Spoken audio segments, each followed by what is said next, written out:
What's up mga papi? Happy Sunday! So, gym tayo today kasi hindi tayo nakatakbo kaninang umaga. So, may nagtatanong sa atin, okay lang ba magbuhat every other day? And kung okay lang rin ba kung pare-parehong program yung ginagawa mo? Well, lifting weights every other day using the same exercise program can actually be advisable.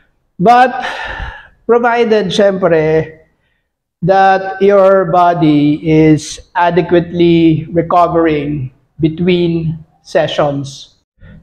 This approach allows our muscles to rest and repair, reducing risk of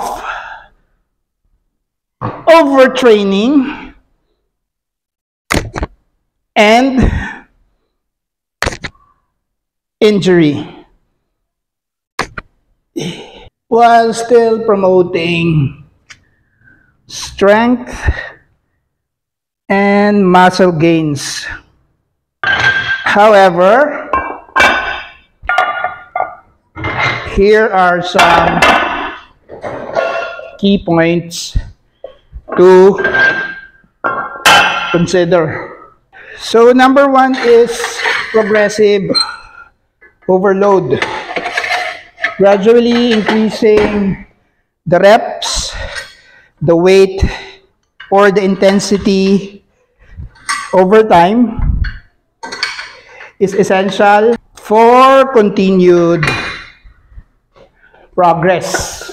Number two is variation, incorporating different exercises with varying intensity can prevent plateaus and overuse injuries.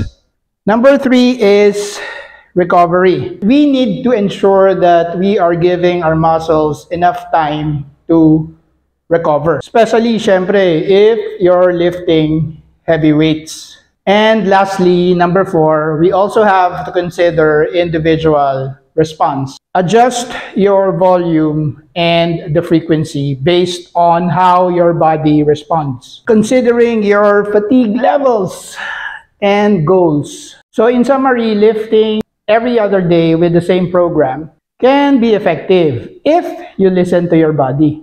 Incorporate proper recovery and of course, pay attention to any signs of overtraining. Yun lang. Happy Sunday!